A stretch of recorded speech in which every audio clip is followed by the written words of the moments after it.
तो चलो बच्चों, तो हम देखते हैं आज 4.3 का 7 क्वेश्चन। देखो क्या कहा उन्होंने, find the P and Q if this equation represents a pair of perpendicular lines.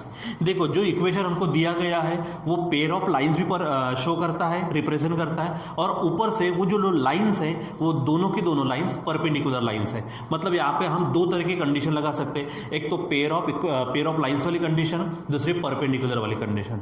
Perpendicular वाली कंडीशन है हमारे पास बच्चों a plus B is equal to 0, और पेयर ऑफ लाइंस वाली कंडीशन वो ABC वाली। बस उसको ध्यान में रखते हुए प्रॉब्लम करना है। तो चलो सॉल्व करते हैं इसको। सबसे पहले लिखेंगे हम गिवन इक्वेशन। चलो बताओ क्या है गिवन इक्वेशन, बोलो गिवन इक्वेशन। मैं गिवन इक्वेशन थोड़ा यहीं पे लिख देता हूँ। बताइए क्या है, px square minus 8xy plus 3y square plus 14x plus 2y plus q is equal to 0। ठीक है बच्चों, अब मैं क्या करूँगा, इसको कंपेयर करूँगा। किससे कंपेयर करूँगा, चलो बताओ। यस, वो इक्वेशन है हमारे पास general second degree equation in x and y, उससे कंपेयर करना है। चलो कंपेयर करते हैं, कंपेयरिंग विथ चलो बोलते जाओ आप, क्या है ax square plus twice hxy plus by square plus twice gx plus twice fy plus c is equal to 0। चलो फटाफट ए बी सी की वैल्यू निकालना, जो भी है। चलो एक्स स्क्वायर के साथ p है, a है, मतलब a की वैल्यू p। चलो ट्वाइस h की जगह पे, ये बहुत बार हमने किया है, बार बार वही कर रहे हैं हम। ठीक है, तो 2 से डिवाइड करो तो -4। यहाँ पर b है, 3 है। चलो फटाफट ये 3। चलो ट्वाइस g, यहाँ पर 14 है, तो ट्वाइस g के लिए 14, तो सिंगल g के लिए बनेगा 7। 2 से डिवाइड, ट्वाइस f के लिए 2 है, ट्वाइस f के लिए 2 है। सो बताओ फट से, f इज इक्वल टू 1, और finally c is equal to बनेगा q। ठीक है, चलो अब हम क्या करते हैं, पहले परपेंडिकुलर लाइंस वाला काम कर लेते हैं। ठीक है, तो चलो क्या बोलेंगे, as given lines are perpendicular to each other, एक दूसरे को क्या है वो परपेंडिकुलर है। ठीक है, तो इसका काम करते हैं। चलो बताओ परपेंडिकुलर की कंडीशन क्या बताई थी, yes a plus B is equal to 0। अच्छा बताओ वाला पैरेलल की कंडीशन क्या आती, बोलो क्या है, H square minus A B is equal to 0। ठीक है, और अभी फिलहाल क्या दिया है, परपेंडिकुलर, तो उसकी कंडीशन लिखेंगे हम यहाँ पर a plus B is equal to 0। चलो वैल्यू रखो, a क्या है, देखो a है हमारा p प्लस b कहाँ है, ये 3 है, इज इक्वल टू 0, और इसीलिए p की वैल्यू बन गई -3। ठीक है, हमको 2 वैल्यू निकालनी थी, p और q, उसमें से p की वैल्यू मिल गई। ठीक है, अब हमको निकालना है q की वैल्यू। तो उसके लिए क्या करेंगे, वो पेयर ऑफ लाइंस वाली कंडीशन लगाएंगे। तो क्या बोलेंगे, as given lines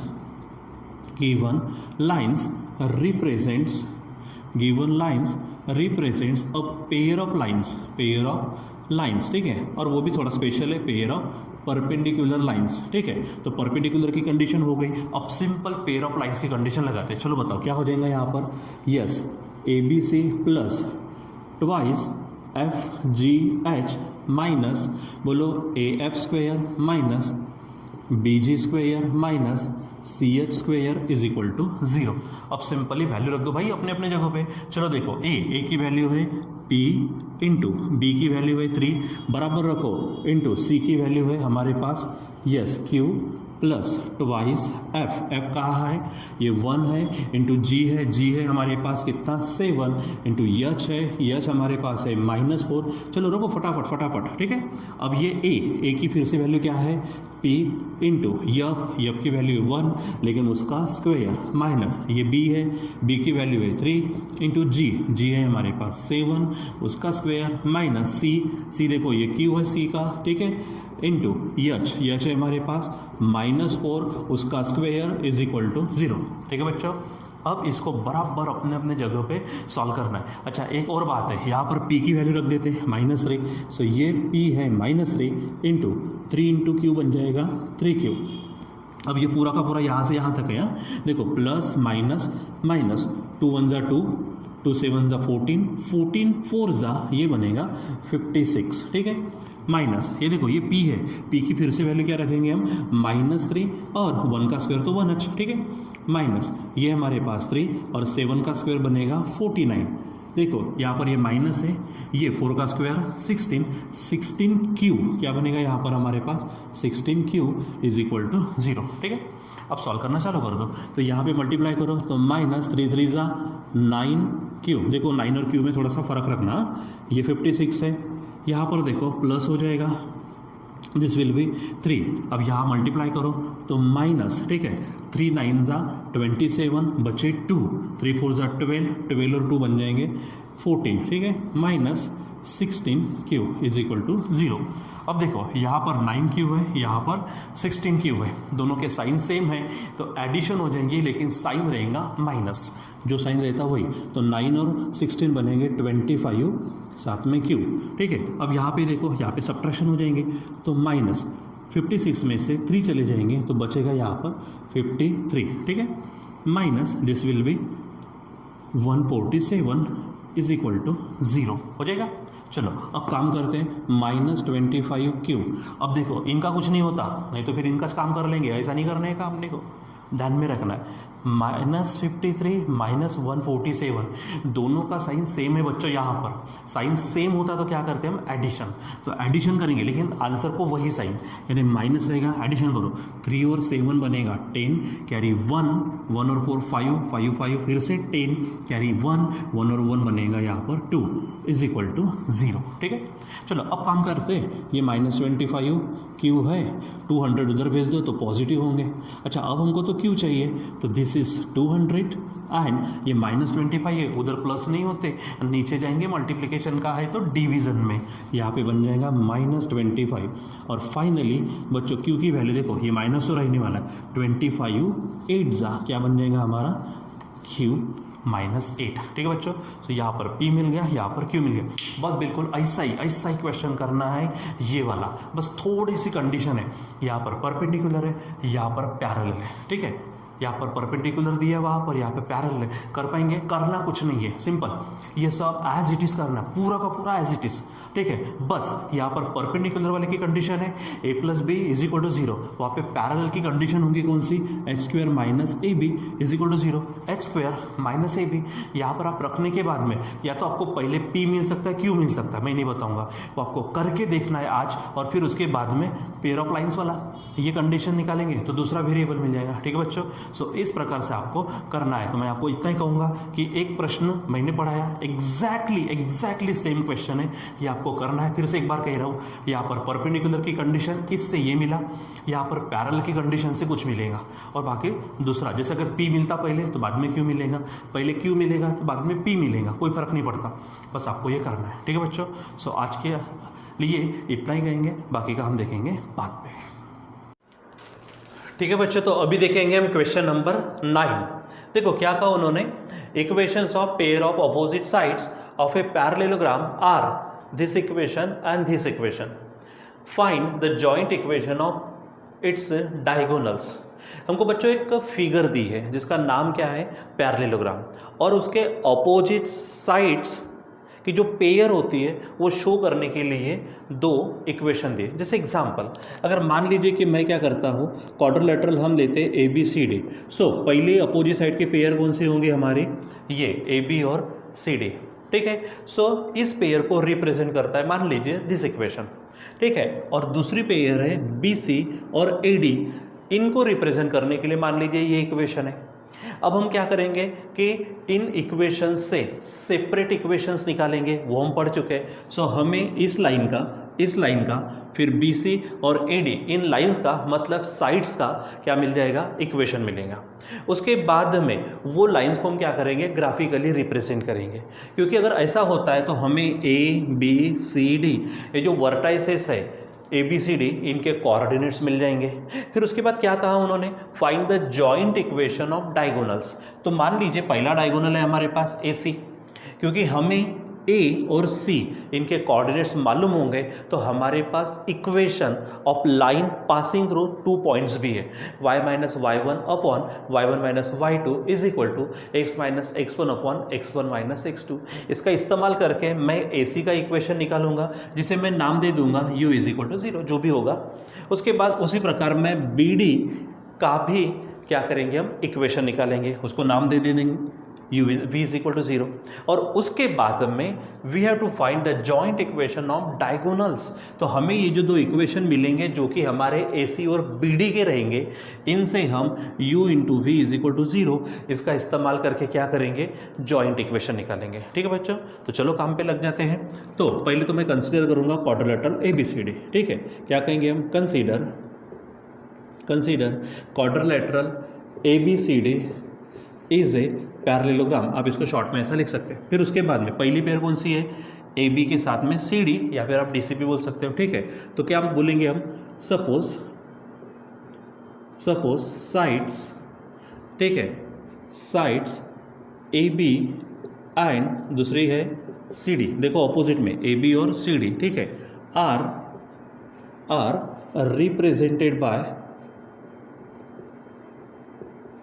represented by this equation. मान लीजिए वो है x² - 7x + 6 is equal to 0। ठीक है बच्चों, मतलब इसमें साइड AB और साइड CD इनके दो इक्वेशन छुपे हुए। अब इसको क्या करेंगे, हम सेपरेट करेंगे बाय फैक्टराइजेशन मेथड। याद करो, फर्स्ट इंटू थर्ड, तो 6 × 1 बनेगा 6 के टुकड़े होंगे 6 × 1, ताकि उनकी एडिशन 7 आ ही रही है। दोनों को आप x लगा दो, और क्योंकि एडिशन है तो सेकंड का साइन आप दोनों को देंगे। ठीक है, चलो सॉल्व कर लेते। क्या होगा, x² - 6x - 1x, देखो 1x 1 ने लिखा तो पीछे चलेगा, +6 इज इक्वल टू 0। ठीक है, फिर उसके बाद इसके आप ग्रुप बना दो। इसमें से निकलेगा पहले x, बचेगा x - 6 माइनस, यहाँ पर कुछ नहीं निकलता तो आप 1 निकालेंगे। ठीक है, और यहाँ पर होगा x - 6, क्योंकि बाहर माइनस है, यहाँ साइन चेंज होगा। अब ये ब्रैकेट भी आप क्या करो, निकाल दो, तो बनेगा x - 6 और दूसरे में होगा x - 1 is equal to 0।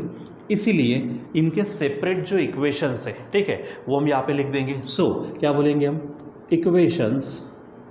Equations of sides AB and CD R। ठीक है, तो पहला ले लेंगे हम x - 6 इज इक्वल टू 0। ठीक है, एंड दूसरा होगा x - 1 इज इक्वल टू 0। यानी ये जो दो इक्वेशंस मिले हैं, ये हमें साइड AB और साइड CD के मिले। उसके बाद में हम इसका क्या करेंगे, ग्राफ भी निकालेंगे। आप इसको थोड़ा और सिंप्लीफाई कर सकते हैं, that is x is equal to 6 and दूसरा क्या होगा, x इज इक्वल टू 1। मतलब ये कि एक लाइन x के 6 में से जाएगी और एक लाइन x के 1 में से जाएंगे। ठीक है, और हम इसको भी सॉल्व करते हैं और उसके बाद में देखेंगे हम कि ग्राफिकल रिप्रेजेंटेशन कैसे बनता है। ठीक है, जैसे यहाँ पर कहा हमने, कौन सी साइड ली हमने, AB और CD। अब कौन सी ले लेते हैं, BC और AD ले लेते हैं। ठीक है, तो चलो क्या बोलेंगे, नाउ सपोज, फिर से वैसा ही काम करना है। सपोज साइड्स कौन सी लेंगे हम, साइड्स BC। अब देखो यहाँ पर ये BC है और ये AD है। So BC and AD are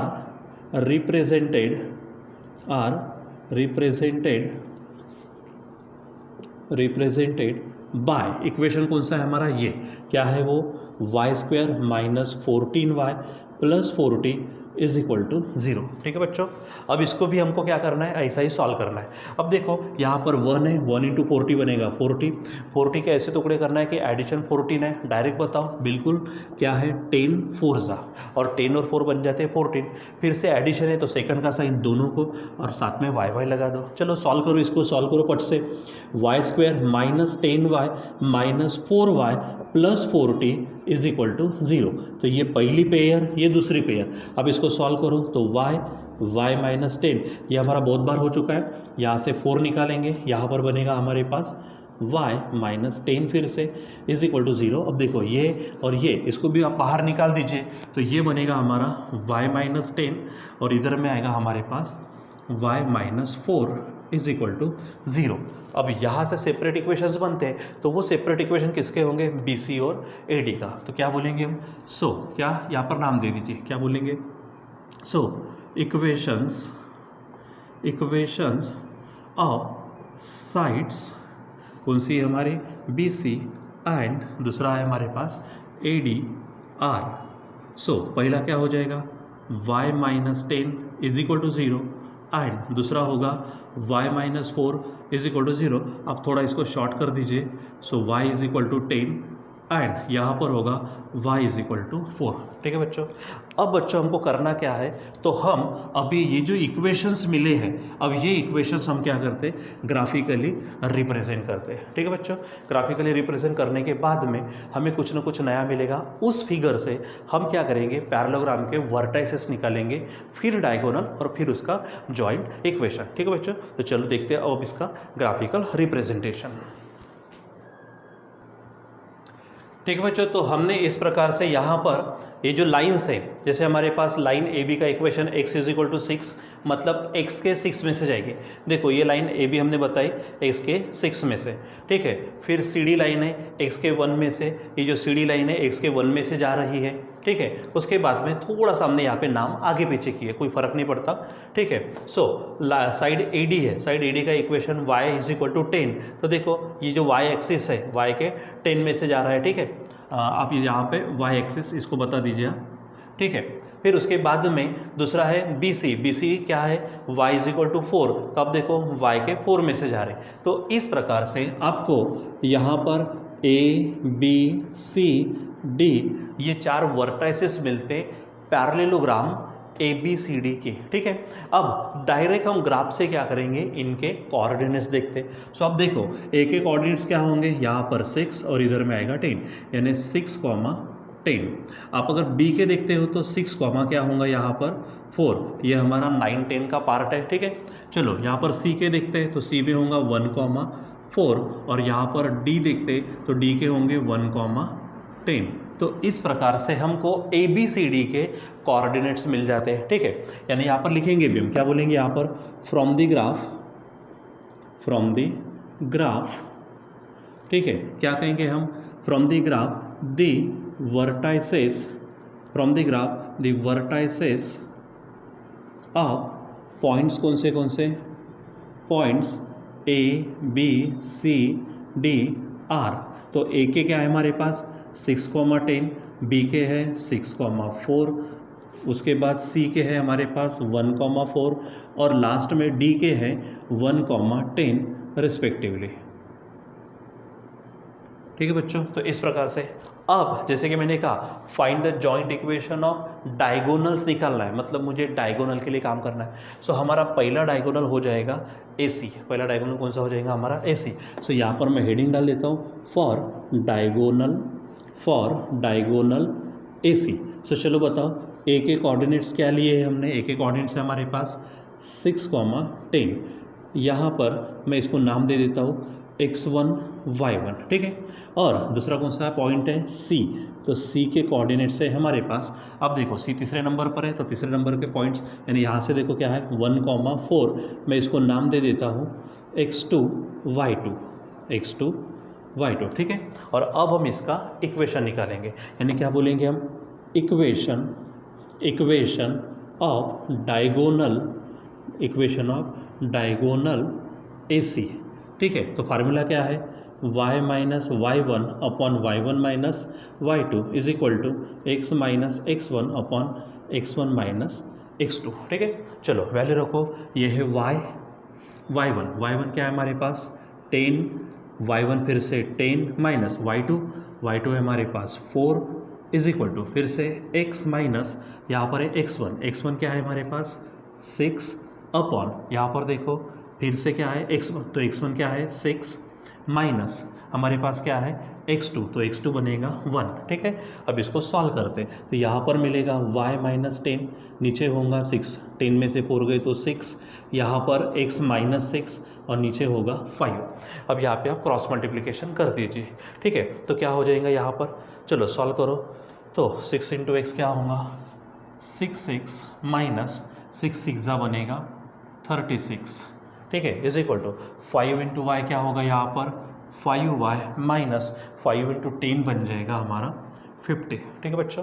चलो अब इसको इधर भेज दो, तो क्या हो जाएगा 6x माइनस 5y माइनस 36 है, ये आएगा इधर तो बन जाएगा plus 50 is equal to 0। So answer होगा 6x माइनस 5y, और 50 में से 36 जाएंगे तो ये बनेगा 14 is equal to 0। So this is the equation of diagonal AC। Let मैं इसको नाम दे देता हूँ u इज इक्वल टू क्या होगा 6x minus 5y plus 14 is equal to 0। ठीक है बच्चों। सो इस प्रकार से हमको डायगोनल AC मिल गया। अब हम किसको निकालेंगे BD को। ठीक है, डायगोनल किसको BD को। तो यहाँ पर हेडिंग होगी हमारी फॉर डायगोनल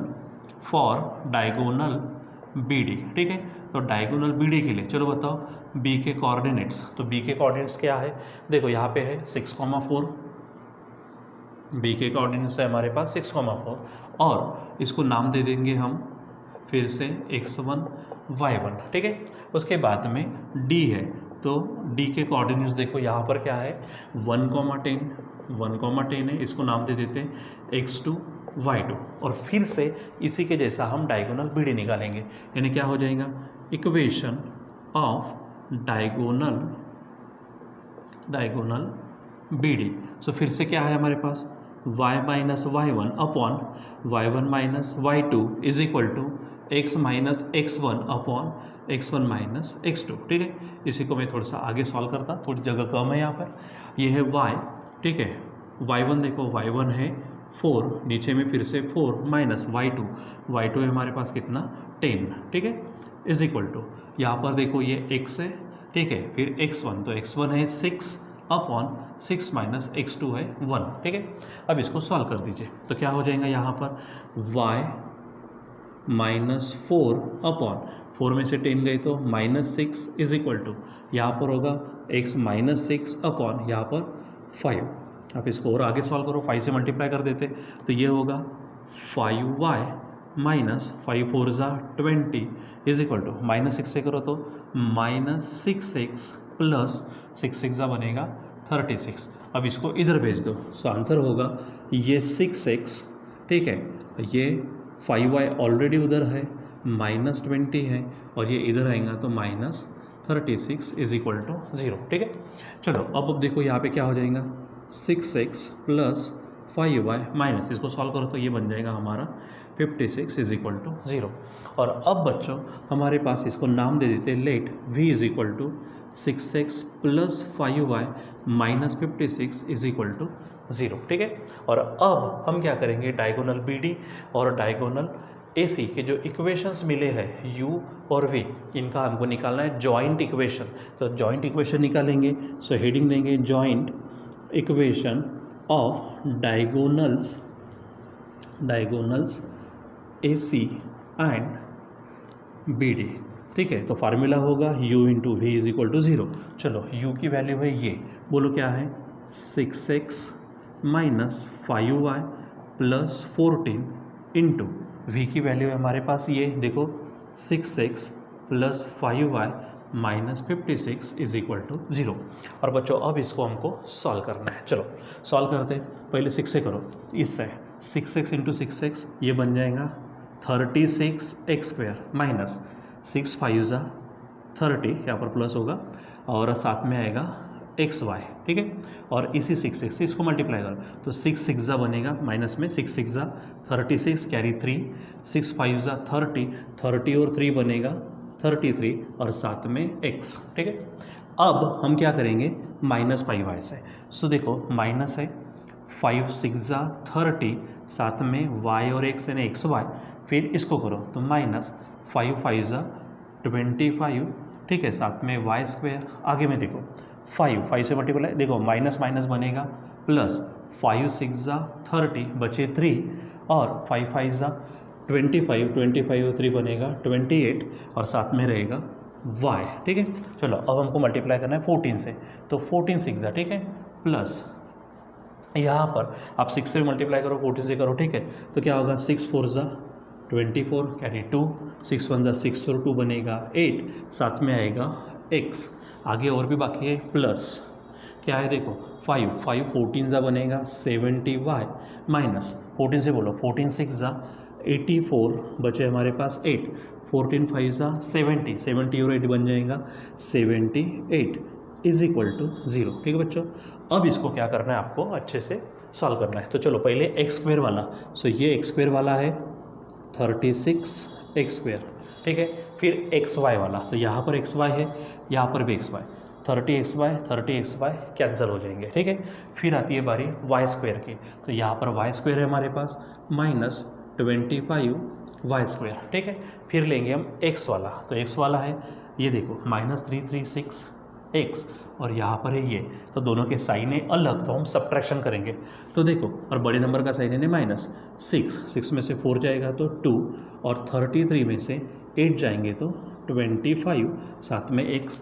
अब y वाला, सो अब y वाला चेक करो, y वाला यहाँ पर देखो, ये y वाला है और साथ में इधर y वाला है, दोनों के साइन सेम है तो एडिशन होंगे, ठीक है। 0 + 0 0, 7 + 28 ये बनेंगे 35, और साथ में y, और आखिरी में नंबर।